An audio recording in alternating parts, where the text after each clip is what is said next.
ça ne va pas aujourd'hui, mais ça ira mieux demain. Seigneur, je sais qu'aujourd'hui, je me contente de ce que tu m'as donné aujourd'hui. Mais je sais que comme ta main est sur moi, ton esprit est sur moi, Seigneur, je sais que je ne manquerai de rien. Oh, alléluia, l'Éternel est mon berger, je ne manquerai de rien. Bien-aimé, mais si on est là, on dit, Seigneur, mais je ne gagne que 1500 €. Comment veux-tu que je vive avec ça? Eh bien oui, mais tu vas voir ce qui va t'arriver. Mais tu glorifies pas le Seigneur. On glorifie le Seigneur même dans le peu qu'on a. Parce que c'est dans les petites choses que lui s'est glorifié. Alléluia. Quand toi tu peux pas, c'est là lui il va dire bon laisse-moi faire. Tu gagnes que ça, oh mon fils, sois calme. Tu vas voir demain ton patron qui va dire tu travailles bien toi, hein? Tu passes me voir dans mon bureau là. Et puis tu vas avoir un billet de 100 € qui va te tomber comme ça. Alléluia Seigneur, béni soit ton nom. Bien-aimé, nous devons apprendre à être patients dans la vie. Tu veux te marier, ben oui, mais attends le temps de Dieu.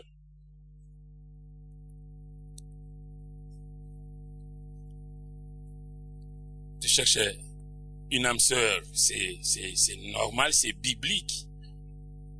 Mais on attend le temps de Dieu. On ne se jette pas dans les bras du premier venu ou de la première venue. On ne consulte pas le Seigneur. Ah, qu'est-ce qu'il est beau, hein? Qu'est-ce qu'il est beau, et puis dans 2 ans, c'est la misère. Seigneur.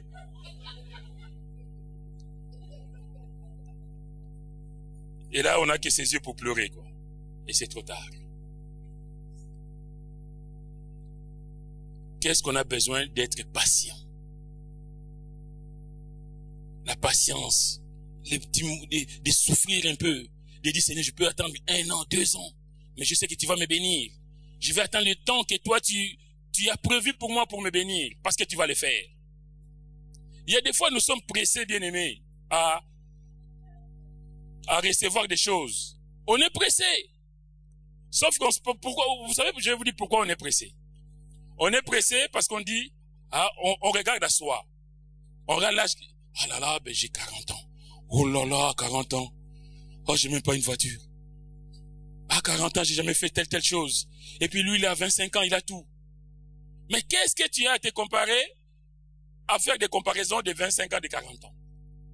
Lui, il a 25 ans, il a peut-être tout, peut-être qu'il va mourir à 35 ans.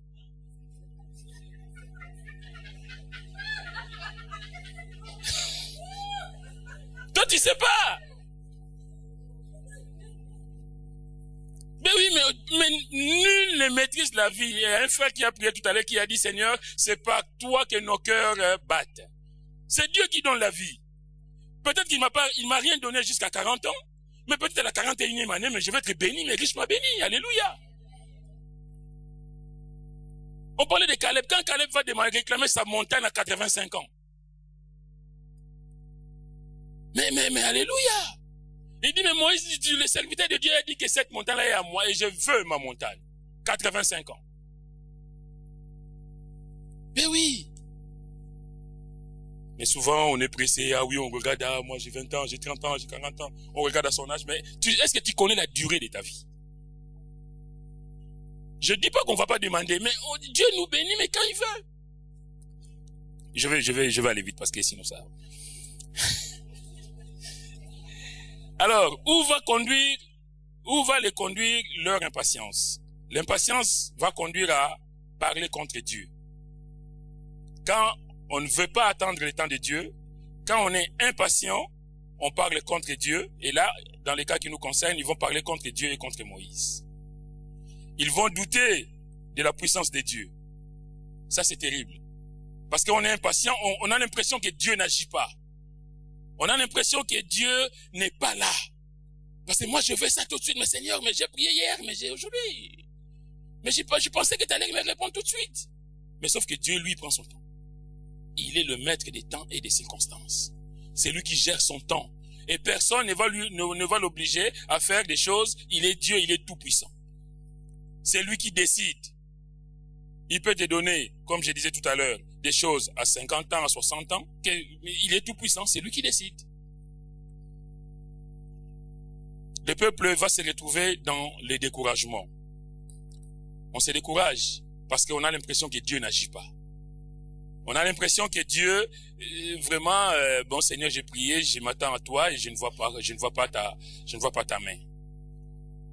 On tente Dieu comme nous l'avons lu tout à l'heure dans l'Épître aux Corinthiens. On se met à tenter Dieu, on se met à faire des choses qui ne sont pas pour la gloire de Dieu. Et là, le comble de tout, c'est qu'on voit le peuple qui va mépriser la manne, la nourriture que Dieu leur a donnée dans le désert. Ça, c'est terrible. C'est terrible de mépriser ce que Dieu a donné. Bien-aimés, prenons soin de ce que Dieu nous donne. Dieu t'a donné une famille, bénis ta famille. Dieu t'a donné un mari, une épouse, des enfants, mais bénis le Seigneur pour ça. Parce que peut-être que toi, tu es béni dans ces domaines, il y a d'autres qui en ont besoin. Et puis souvent, on ne réalise pas la bénédiction que Dieu nous donne. La bénédiction qui vient de Dieu. Alors, le peuple va parler contre Dieu. Le peuple va parler à tort. Il va tenir un langage qui n'est pas pour glorifier le Seigneur. Dieu a fait des merveilles dans leur vie. Ils ont fait un vœu. Le Seigneur a répondu positivement. Et voilà que eux, ils commencent à parler négativement. Ça, c'est l'incrédulité. On regarde avec des yeux, on va dire physiques, plutôt que de regarder avec les yeux de la foi. Parce que les yeux de la foi, lui, eux plutôt, ils regardent à ce qui est invisible. Nous regardons toujours à ce qui est visible. Mais Dieu, lui, fait les choses invisibles. Il fait les choses visibles et invisibles. Dieu travaille dans ce que nous, on ne voit pas. Comment mon cœur est en train de battre, je ne sais pas. Mais Dieu, lui, le sait. Ils vont parler contre Dieu. Ils vont douter de la puissance de Dieu.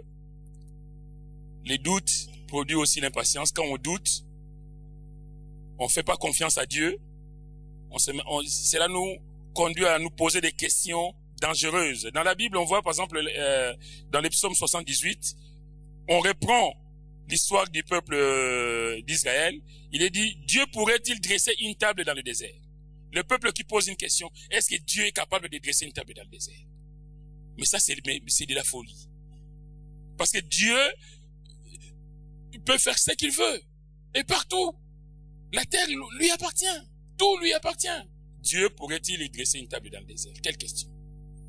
Dieu pourrait-il intervenir dans ta vie? Dieu pourrait-il intervenir dans ma vie? Mais bien sûr que oui. On minimise la puissance de Dieu. On ne peut pas se moquer de Dieu. Des questions comme ça, Dieu pourrait-il faire? Comme le père avec son fils qui dit, si tu peux, il dit, si tu peux. Et le Seigneur va dire, si tu peux. Quelle parole. Si tu peux. Et l'homme va dire, viens au secours de mon incrédulité. Parce que cet homme a compris qu'en face de lui, c'est Dieu. Et on ne dit pas à Dieu, si tu peux, il est Dieu, il peut tout.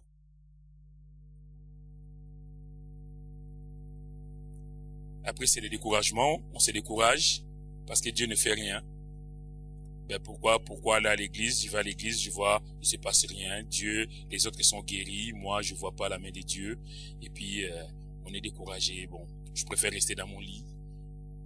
Et les jours que tu vas rester à la maison, c'est ces jours-là que tu vas entendre à l'église, c'est passer des choses.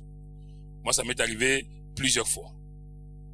C'est les jours où je suis pas à l'église, que quand je viens la prochaine fois, on me dit, ah là là là là, qu'est-ce qui s'est passé des choses mardi dernier? Ok, d'accord. Et puis, toi, tu n'étais pas là.